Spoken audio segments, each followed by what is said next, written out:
Welcome to the Scale with Tech and AI Growth Lab podcast. I am your host, Jay Farr at Tech Fusion Systems.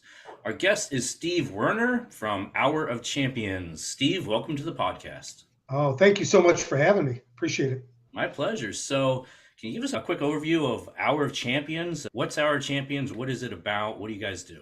Yeah, our Champions is a training program for how to condition yourself for life and life's challenges. It evolved from my own personal journey. And what I discovered through a hard period was that if I had been conditioned physically, mentally, and spiritually, those three things precisely, I might have had a different road down a very difficult path. But I wound up here because of it. And now I get to promote it to the world.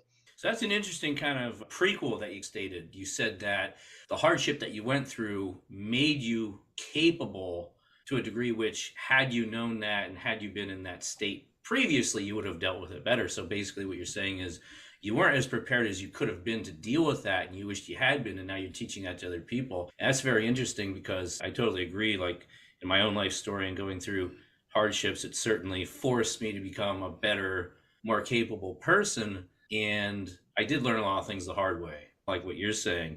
And so, can you tell us a little bit about some of the things that you learned the hard way that you wish you would have known, and what that hardship forced you to, how it forced you to reframe things and see things in a different way and be more capable of handling that if it were to happen again? Yeah, thank you so much for a great question. And as I described, I didn't have these coping mechanisms prior to some hardship that I went through. And I had reinvented myself a few times. I had come out of school and become a professional commodity trader right out of school. You're probably too young to remember what commodity trading looked like before your generation took over my generation. But we had the old time trading floors with hundreds of people jumping up and down, yelling and screaming. That was my existence for 20 years. And then subsequent to that, I found myself involved in a family business, a finance company that I had to help turn around in the early 2000s. When I landed, it was in financial disarray. Rebuilt the business with my younger brother and turned it into something that was really big and poised for acquisition, and something that I was pinching myself about, saying, I can't believe I did it again. And then the credit crisis hit in 2008 and 2009, and the business was wiped out. I went through a very painful 18 months, 2 years of unwinding it, had a lot of investor, family, and friends money involved, a big Wall Street bank involved. And it was a beating. It was a physical and mental beating. And as I was navigating through it, I wound up seeing a therapist and getting put on multiple medications. I had very serious battles with insomnia around the same time that Heath Ledger wound up losing his life. So a lot of mysterious things going on. And I lived for almost 5.5 years as a functioning zombie on a series of medications. And then one morning I was walking through downtown Chicago and I intersected with a friend's son who's a doctor. This young man was in his late 30s and I had known him since he was like 12 years old. And we decided we would meet for breakfast the next week. And we did at like 6 o'clock in the morning, 6:15 in the morning. And he looked at me and said, "What are you on, man? What's the matter with you?" And I was taken aback. I was like, "What are you talking about? It's 6:15 in the morning. Like, what do you mean? What am I on? What?" And he said, "Steve, I've known you since I'm a young kid, and I'm looking at your eyes. You have a glazed look. There's something wrong." And I said, I had this business experience and I got put on all these medications. And he asked me specifically what they were. And I rattled them off. And he said to me, "You're going to die." And I said, "I'm going to die." I abuse them. I take them exactly the way it says they're prescribed by a doctor. Like, I'm not buying these street. That And he makes them just said to me, safe. "Yeah, that makes them safe." Exactly right. Take one in the morning, one at night, four different medications. And he just said to me, "I'm telling you right now, Steve, you're not going to be around. And I'm going to get you off all of this stuff. Are you in or are you out?" And, Wow, that's here I really am. I'm like, interesting. here I am. And I agreed to have breakfast with a young doctor. And the next thing you know, he's telling me I'm going to die. And I have a choice to make. One doctor tells me I need to be on this stuff. The other doctor tells me I'm risking my life. And who do you trust more than your doctor? So I had to make a choice. And he put the screws to me and he said, "I want to know right now, are you Yeah. in or are you out?" Yeah, I'm very interested in this fella because it's rare for a doctor. No offense to people who are doctors and nurses and in the medical profession, but it is rare for a doctor to say something like that. Stop taking the meds. That's interesting. Yeah, and he was not a therapist or a psychiatrist. He's an internist, as a matter of fact, and he had a hunch that that was right. And again, here I am. I have a choice to make, and I said, "Okay, I'm in." And he said, "Okay, I want you to give me your wife's number." He knows my wife since he's a young man. He said, "I want you to go home, give her all the meds, because I have to be super careful on how I get you off of these, and you better find another room to sleep in because this isn't going to be pretty." And now Wow. I'm just like going, oh my God, what did I get myself into? Like, all I agreed to do was meet for breakfast. And now I'm going to change my life. It's not going to be pretty. And I could tell you that I agreed. I went home. I gave him my wife's number. I So gave so my wife all the I'm meds. gonna guess we're gonna hear about I'm gonna guess you must have had some withdrawal stuff, but just to make sure you don't feel alone in your story, 2008 ruined me as well. I went bankrupt. I went through a similar thing and got chewed up pretty good. So I am Yeah. familiar with the process. Yeah. So Well, okay, so kudos to you for being bold enough to disclose that. Like, my company went bankrupt. yeah. Personally, I did not, but I was lucky to get through that. But I did lose a very successful enterprise, and I had no idea what I was going to do with my life, and had to spend a few years unwinding it, and had to face 100 investors, friends, family, adversarial bank. You and I did not get bailed out like some We did people not did. get bailed out, and I was really upset about that. My bank got several $billion in TARP money that they did not let trickle down, and they treated my brother and I like war criminals the entire time as we paid them back. I'm guessing the numbers were 90, almost 90% of what we owed them, when most people paid back 10% and walked away from 90%. We Mhm. thought that we were honorable business guys and we're going to honor our commitment. And if I would have known now, then what I know now, I would have just dropped the keys in the Chicago River and said, good luck. I tortured myself almost to death. I tortured Yeah, myself. that's a huge burden. Like I understand that burden. I went through a similar thing too. I felt like an awful person because I couldn't meet the obligations I made. And of course, in reality, there's a lot of people that didn't meet their obligations, but they had friends in high places and taxpayer money. That's not a fair system. And but it's interesting. So let's keep going on the story here. Let's finish it on a positive note here. What did you learn? How did you get out of this? What was the process and where did you end up?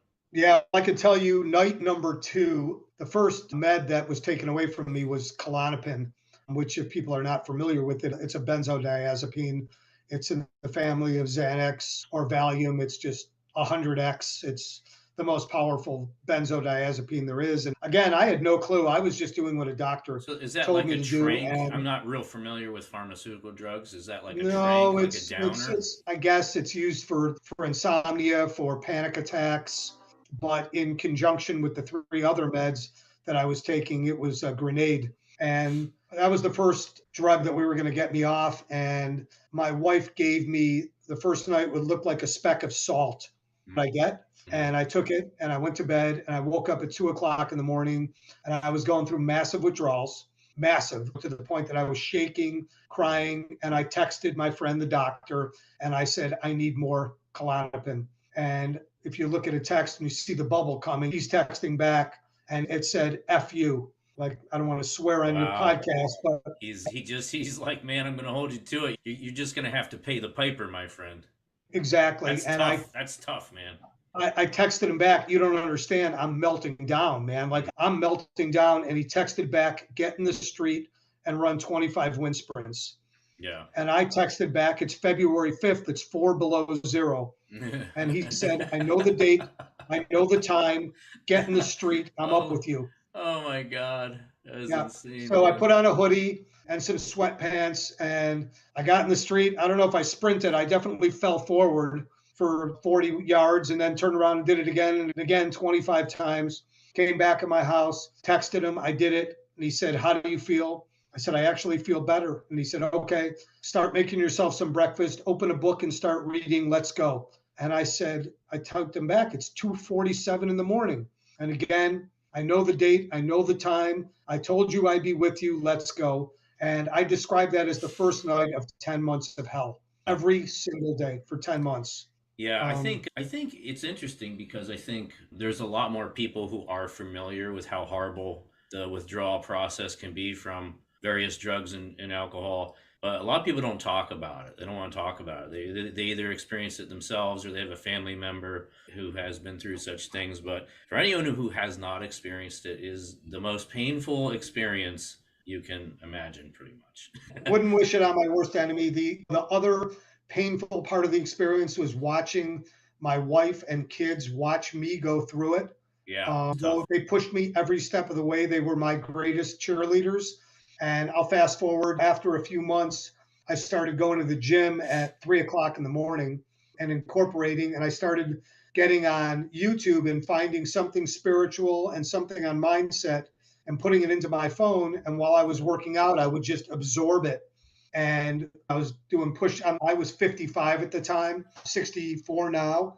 And I was just pushing like really hard. I couldn't do another pull up, another push up, skip another jump by the time I was done. And one morning I was walking out at 4:15 and a guy was walking in and he said to me, "What are you, a cop or a fireman or something? Like, I'm getting here at 4:15 in the morning and you're leaving. What are you doing?" And I said, "I'm saving my life." And I quickly explained to him what I was doing. And he said, "You do that all in an hour? It's like you're training for a championship fight." I walked to my car and I flipped over a business card and I wrote in the dark, "Hour of Champions." And I said, "I'm going to need this someday.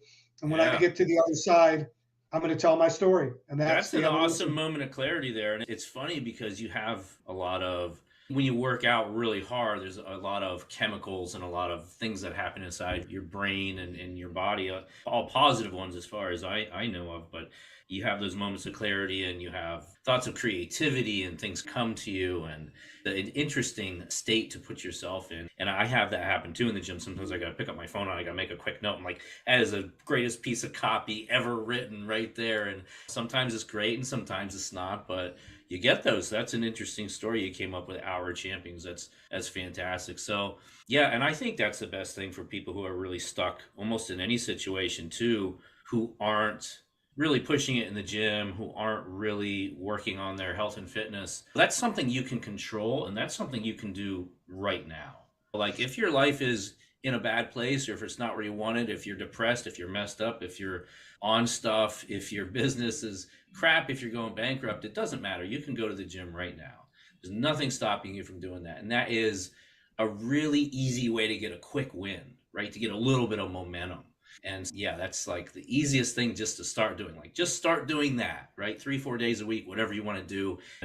And then start another thing too. But yeah, I love that. So you went through this whole process, you cleaned up your mind and your mindset, your way of thinking, the way you see the world, your perceptions, and also probably the perception of yourself too in this whole process, right? So you came out of it a different person, took charge of everything, it sounds like. And so, how do you translate that into whatever kind of coaching or programs that you do for other people? Tell us about Our Champions. Like, how do people work with you? What types of people are they? What's your program like? Do you want to tell us about that? Sure, I'll rewind to what I identified about myself. I was living as the victim in my story instead of the hero of my story. And my kids and my wife and my friends and everybody saw this victim for 3, 4, 5 years. And what really pushed me along when I started gaining clarity, and I love the fact that you use that word because when I first started, there was so much fog, uncertainty. And by the way, through that whole journey, I never stopped being a father, a son, a brother, a business partner, a little league coach, all that stuff, right? Like on the outside, everybody saw this great guy, Steve, and on the inside, I was like collapsing. I'd be in a business meeting and my partners had no inclination what was going on. I'd leave the room, I'd go into the bathroom, I'd fall on the floor, and I would text my doctor friend, "I'm dying, like I can't make it." And he would text me back 200 push-ups. And I'd be like, "But I have a suit and tie on." And he would go, "Take off the jacket." Yeah, do So you go eight back to sets the of boardroom, 25. you're covered in sweat and 100%, 100%, many times. Yep. oh my Or God. 500 air squats. I would text him back. I did the 50 air squats. He'd go, "Read the text again." And I look, I said, "Oh my God, it said 500, Oh my you know? God. And what it's doing was creating deflector mechanisms, Mhm. actually. getting Yeah. my mind off what was going on. And when you're in the end, because you're an athlete, when you get into that zone of whether you're doing high velocity jumping jacks or bench pressing, It's you hard can't to think think about about anything else. anything else. Exactly. You can't think You about cannot. anything else. So You if just you're in can't. pain, yeah, if you're in pain and you do like a light bench press until absolute failure, you're in a different kind of pain for a long time and you forget all about everything else. Yeah. Yeah, and the other facets, the spirit and the mindset were the same thing. Like sometimes I would text him melting down and he would text back, pray. I'd be like, pray for what? And he would write strength. And I would just go in the bathroom and I'd get down on my hands and knees and I would just ask the universe for 2 hours of strength. And I Right. can't tell you why, but it was delivered to me. Maybe because I asked unselfishly, and that's been the way that I've lived. Earlier, you were bringing up, you were, this is an interesting thing. I don't know if you want to get into it now, but you were talking about, and I don't want to be mean to people that are out there that are posting positive messages because I think it's a good thing, but I also think it's out of context and it's a little bit spammy when people are like, have the best day ever, win, win, just always win, and all this positivity. And it's nice, but it's BS. It's not reality, Thank you you for know? reminding me of that, of the initial And conversation. and Yep. and I totally agree with you too. And it's like you don't just win; you have challenges, and sometimes you just pray to the sky or whatever for 2 more hours because sometimes that's all you're gonna get. And so you Yep. have to find a way to make that enough. And it's not always about winning the day. Sometimes it's just about surviving the day so maybe tomorrow you can win. And you know, I've 100%. I've had days in my life like that too where I'm just like hoping and praying, please give me one more day because Yep. today is just all I can do to hold on. That's all I can do. So, Yeah, and yeah, to I your mean, point, the older you get, the more you see this, the more you see life is beautiful. It really is. It's a beautiful journey, but it's tough.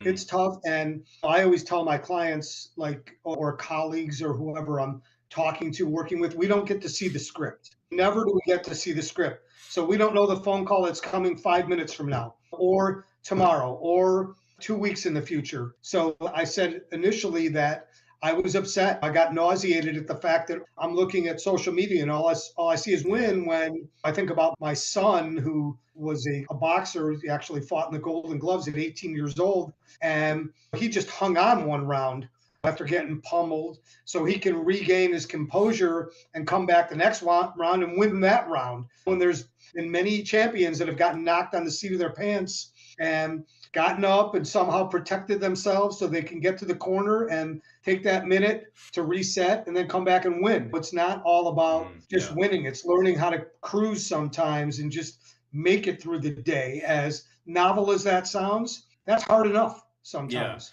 Yeah. I think there is this kind of fake profit propaganda nonsense out there where a lot of people who aren't truly self-made who have really been through hardships, I don't think they understand that failing and not winning is part of being a winner.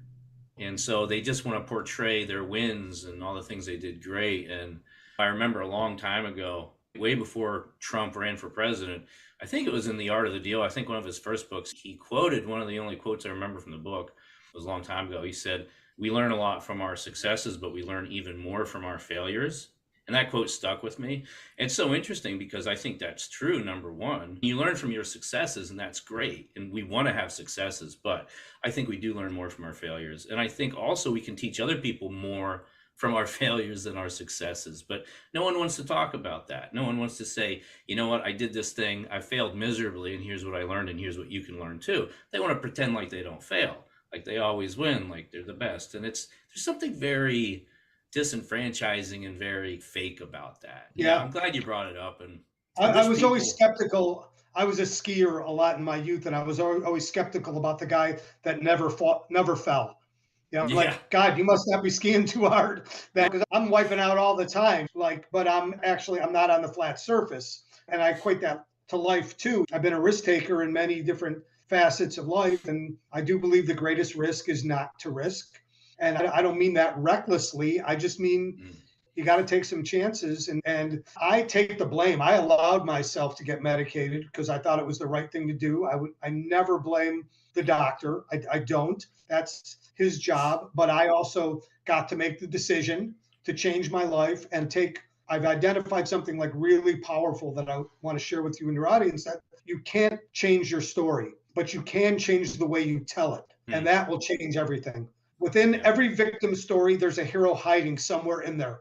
And that's what I try to help people that I work with identify. Where is that hero hiding? How do we change your story, the way you tell your story, so that you feel good about yourself? Because I felt like shit about myself Mhm. when I was taking meds every night, and my youngest son was coming in looking at me laying in bed, frightened to see me taking 4 medications and passing out.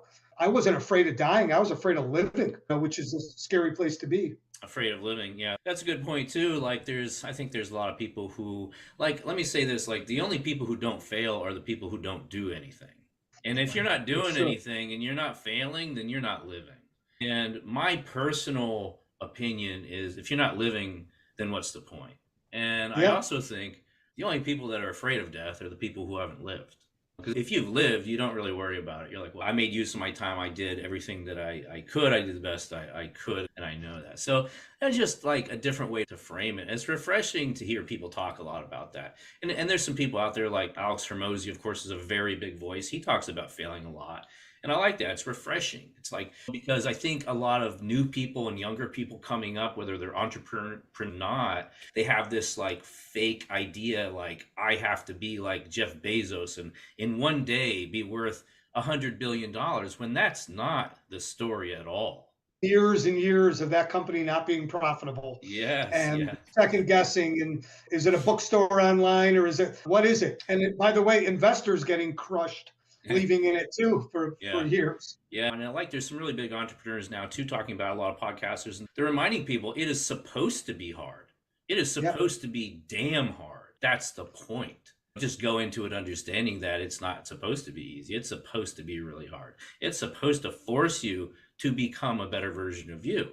And so when people feel burnout and they feel like they're struggling and they feel like they're failing, that's the way it's supposed to feel. I believe in my own spiritual journey, and it took me a while to find that was the biggest struggle for me, to find that part of that triangle that I spoke of. But there's a great cliche, no atheist in foxholes. And when things get really tough, you're looking for something bigger than yourself. And when that started all making sense to No, me, like, no atheists in foxholes. Yeah, yeah, that's good. I've never heard that. That's funny. yeah, that's it's one of the great cliches of all time, Yeah, if you you don't know. believe in God when you're in a foxhole, you will. You're looking for him for sure. You Yeah, are yeah. 100%. Ask You're him where he is. you become open-minded very quickly. Open minded very quickly. Yeah. Yes. That's Um, that's good stuff, man. So, thank you. all right, yeah, so that's awesome, man. So I'm so happy that you shared that with everyone, because Thank you. yeah, I think it's important for people just to have like realistic expectations of life, and like no one teaches you this crap. My parents didn't teach me. They probably didn't really know too much about it, and this was before the internet existed. There were no podcasts. They certainly don't teach you any of this stuff in school. Or business Um, school, or yeah. any, yeah, nowhere. Yeah, I often say I'd be up for trading calculus for spirituality. I think it would be way better served along the journey of life. I'm sure there are some people that use calculus that need it as a elective, but for the general population, some sort of spirituality, because I think this whole secularism thing that's going on has really been detrimental to society, to Yeah. not have something bigger than yourself to reach out to. When I middle of the night, when I'm not sleeping, I used to take another half an Ambien. Now I go into my bathroom, I get on my knees, and I ask for 2 more hours of sleep. And I can't tell you why it's delivered to me, but it is, and it Yeah. works. Yeah, I'm practical. I do what works, and that's awesome. Do you want to get into your programs and your coaching at all? Is there anything else you want to cover on this topic? You want to segue? Do you want to maybe talk about types of people you're looking to work with, or how that's all going? Yeah, thank you again for asking me that. I'm looking to work with people that are willing to change, that have had enough of enough. Most high achievers butt up against some ceiling of complexity where they second guess themselves, their abilities. And I see this at 30 years old, and I see it at 70 years old. Am I good enough to do it again? If I run out of steam, is it too late? For the younger crowd, the change is fast and frequent. For my generation, you stayed in the same lane forever. For the older crowd, it's like you've got to learn that your wisdom is more valuable than your youth. That Yeah. what you've attained is that there's the ability to monetize that. There's no trading for the bumps and bruises and the pain and the failures Hmm. that we spoke of. And those are the people that I want. People always say to me, how would I know if I'm a candidate? And one of the great answers that I give them is, when was the last time somebody told you that you look good or that you've Mm. changed or that you sound different when you've really put in the work? I had like an epiphany this morning because somebody walked up to me at the gym and said, "Are you retired?" And I'm like, "Oh my God, they only ask that to old people. Do I look old?" Look, you Like, don't look 60 to me, so. yeah, I'm 64, and I'm like, I was like, I walked around and I was shaking my head. I'm like, I got to do another 100 push-ups. I got Yeah. to do another, like, I got to get back on the stairmaster. Like, I got to push. I don't want to look like a retired guy. And when I get up in the morning, I want to read and exercise my brain and train my mind. And those are the kind of people that I want, that are attracted to me. I don't want It's to. it sounds like your coaching is has a lot of physical fitness into it, along with helping people get back their sense of direction and their certainty and their direction in life. Is that correct? Yeah, again, thank you for recognizing that twofold approach, right? It's a 6 week program, and as the 6 week go, we're working like intensely on conditioning, physically, mentally, and spiritually. But that's ongoing. That you're taking for the rest of your life, Hmm. right? The 6 week program is really getting to what most people don't want to get to on the onset, and that's the truth. The Yeah. truth scares the shit out of everybody, right? Yeah. I listen to all these gurus out there saying you got to rewire your brain. And I'm thinking, God, like, what color are the wires? Where do you get them? Does it Yeah. hurt when you put them in Yeah. there? And in my world, if you rewire your reality, your brain rewires itself. The goal of my program is to help people. If you can imagine the journey of a stock, because I'm a former trader, it goes up, down, up, down, up, down. Very infrequently is it linear. Does it go from 0 to 100? But it's got a journey of up and down. And along the way, those ups and downs are inviting people in and shaking people out. And that's exactly the way life works. Every time there's a down, it will shake you out. You'll go, Yeah. maybe I should quit my job. Maybe I should break up this relationship. Maybe I should move, whatever it is. And that journey is filled with noise. In trading, we call all that movement, those gyrations, noise. And I try to help people manage noise along the Mhm. way because life is very noisy. Yeah, You know, dude, that is so good. Like you really need to make sure you use that all the time with your like your messaging and stuff because I've noticed that like I hear people say a lot like, "Man, I just need a break," or "Man, why do things keep happening?" And I'm like, "Dude, that's the normal. That's normal. The noise is normal. It will never stop. That's the way never, it will be never, forever." And never. And I so was explaining to my stop sons, yeah, stop I was waiting for diagramming, yeah. I'm sorry, I Stop was waiting for the diagramming calm for my because the calm's sons. not coming. You have to get used to it and learn how to manage it and maneuver it and stuff. The only way to do that is to have conviction that what Mm, you're doing, that you are on the right road, right? It's like mm, when right now is it they tell me because I'm not in the market, I'm not a realtor, but it's a tough time to be in mm. real estate. Yeah. If you're a great real estate agent, you do good right now. If you're a shitty real estate agent, you do shitty, Yeah. right? When the times get great again, the great real estate agents will do great and the crummy ones will do good. That's Hmm. just the way it works. Hmm. But this is also the time when the weak players get shaken out Yeah. and the pros go, I've experienced this 5 times. This is noise. It ends. I got to buckle up. This won't be as good, but I'll get through it because I got to be here on that next upturn. That's when I'm really going to kill it. And your Um, competitors will be gone. and your competitors will be gone. They get Yeah. shaken out, just like as you watch the movement of a stock. Every time a stock goes down, it's just the weak players getting out. They can't take the pain anymore because they don't have the conviction. They can't see out a year, 2 years, 5 years, and they lose belief. And people lose belief in themselves and they quit. And it's my job to help them, to give them the visual and help them look at their story Their life story is filled with ups and downs.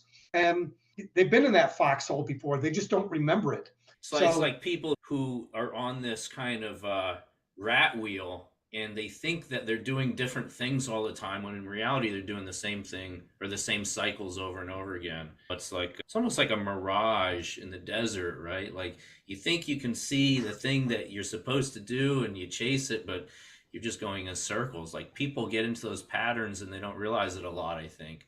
So I I think think the it's great John Wooden, the great basketball coach, if you remember from UCLA, John Wooden. I don't know if you're a I college know the name. basketball. I know the name, but I don't really follow sports.